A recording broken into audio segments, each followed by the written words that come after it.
एक बार फिर से स्वागत है ज्ञान लाइट चैनल में। कौन सा कर्म करने पर छछूंदर का मिलता है जन्म? कौन सा कर्म करने पर गधे का मिलता है जन्म? कौन कर्म करने पर अगले जन्म में गर्भ में होती है मृत्यु? पराई औरत के साथ दुर्व्यवहार करने पर किस योनि में होना? गलत बात करने वाला व्यक्ति, यह धोखा देने वाले व्यक्ति को अगले जन्म में किस योनि को भोगना पड़ता है? गुरु और बड़े भाई से गलत आचरण करने पर किस योनि में होता है जन्म? मित्रों, इसी प्रकार के कर्म और उसी के आधार पर मिलने वाला अगला जन्म हम इस वीडियो में चर्चा करेंगे। व्यक्ति को कर्मों के आधार पर अगले जन्म में मिलता है। इन चीजों का रूप गीता में लिखा है कि मृत्यु के बाद केवल शरीर नष्ट होता है, लेकिन आत्मा कभी नहीं मरती। आत्मा पुराने शरीर को छोड़कर नया धारण करती है। कोई 84 लाख योनियों के बारे में गरुड़ पुराण में बताया गया है। सबसे श्रेष्ठ योनि मनुष्य की होती है। गरुड़ पुराण में कर्मों के आधार पर जन्म लेने वाले योनि के बारे में बताया गया है, यानी मृत्यु के बाद आपका जन्म किस योनि में होगा यह पहले से ही निर्धारित है, क्योंकि आप अपने जीवन में जिस तरह का कर्म करेंगे मृत्यु पश्चात उसी के आधार पर आपका अगला जन्म भी होगा। व्यक्ति को मृत्यु के उपरांत कर्मों के आधार पर स्वर्ग या नरक की प्राप्ति होती है।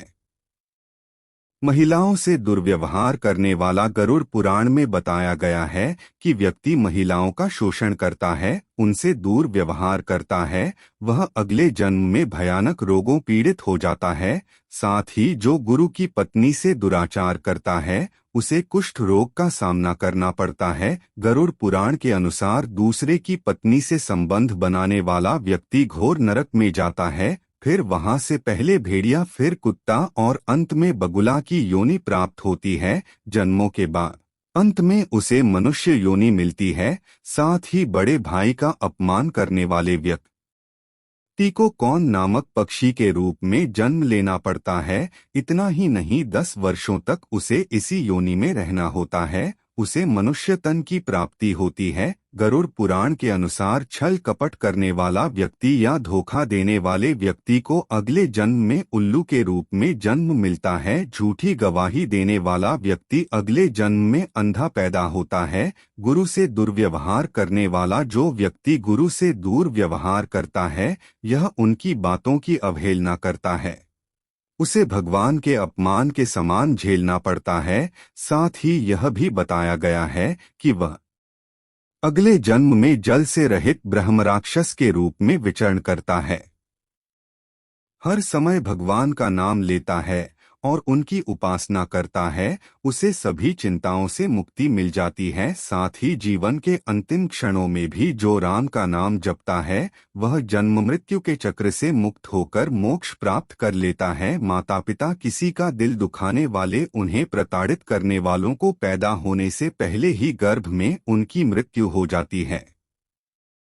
जो व्यक्ति किसी गाय की हत्या करने वाला व्यक्ति नरक की यातना भोगने के बाद अगले जन्म में मूर्ख और कोबरा जन्म लेता है। जो शौक के लिए जानवरों का शिकार करता है वह अगले जन्म में बकरे के रूप में पैदा होता है, जिसे किसी कसाई द्वारा बेरहमी से मार दिया जाएगा। धोखेबाज और अपने हित के लिए छल करने वालों को अगला जन्म उल्लू का मिलता है। पशु पक्षियों को परेशान करने वाले व्यक्ति यदि अगले जन्म में नरभक्षी के रूप में पैदा होता है, जिसे जन्म से मृत्यु तक कई तरह के कष्ट झेलने पड़ते हैं। अगर कोई मृत्यु के समय भगवान का नाम लेता है तो वह मुक्ति के मार्ग पर अग्रसर हो जाता है। इसलिए शास्त्रों में कहा गया है कि मरते समय राम का नाम लेना चाहिए। चोरी करना हमेशा ही गलत है, फिर चाहे वह स्वर्ण हो या बंद रहे, इसके परिणाम भुगतने ही पड़ते हैं। उन्होंने बताया कि यदि कोई व्यक्ति वस्त्रों की चोरी करता है तो अगले जन्म में तोता बनता है। वही सुगंधित पदार्थों की चोरी करने वाले छछूंदर के रूप में जन्म लेता है।